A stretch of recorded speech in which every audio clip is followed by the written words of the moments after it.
बहुत समय पहले एक शांत और हरे भरे गांव में एक युवक अर्जुन रहता था।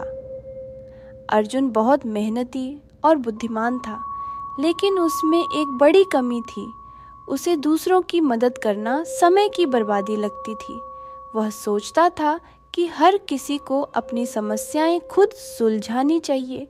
गांव के पास एक घना जंगल था, जहां से लोग लकड़ियां और फल इकट्ठा करते थे। अर्जुन भी हर सुबह जंगल जाता और शाम तक लकड़ियां काट कर बेचता।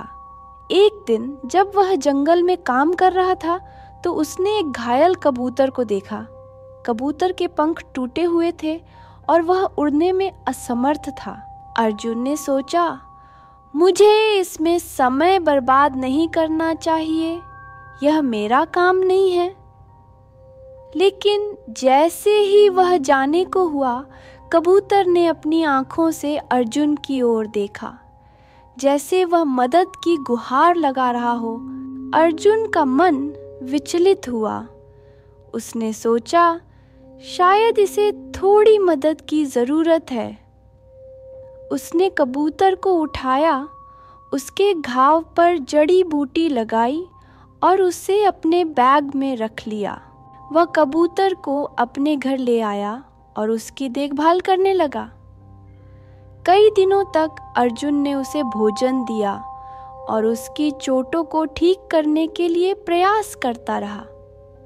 धीरे धीरे कबूतर के पंख ठीक होने लगे और वह उड़ने के लिए तैयार हो गया।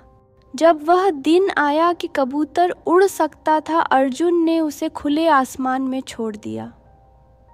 कबूतर ने उड़ते हुए अर्जुन को देखकर अपना सिर झुकाया, जैसे धन्यवाद कह रहा हो। कुछ महीनों बाद अर्जुन जंगल में लकड़ियां काट रहा था। अचानक एक बड़ी आंधी आ गई और वह रास्ता भटक गया। घने पेड़ों और अंधेरे के कारण उसे कुछ भी दिखाई नहीं दे रहा था। वह डर गया और सोचने लगा कि शायद वह कभी अपने घर वापस नहीं जा पाएगा। तभी आसमान में एक कबूतर दिखाई दिया। अर्जुन ने देखा कि वह वही कबूतर था जिसकी उसने मदद की थी। कबूतर ने आसमान में चक्कर लगाते हुए अर्जुन का ध्यान अपनी ओर खींचा और उड़ते उड़ते एक रास्ते की ओर इशारा किया। अर्जुन समझ गया कि कबूतर उसे रास्ता दिखा रहा है। कबूतर ने उसे जंगल के बाहर तक पहुंचा दिया। अर्जुन ने महसूस किया कि उसने जिस दया का परिचय दिया था, उसी का प्रतिफल उसे मिला है, नैतिक शिक्षा। दया कभी व्यर्थ नहीं जाती।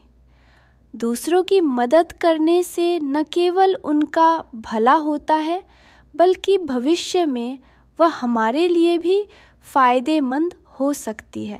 कैसी लगी ये कहानी? ऐसी कहानी देखने के लिए लाइक एंड सब्सक्राइब कीजिए।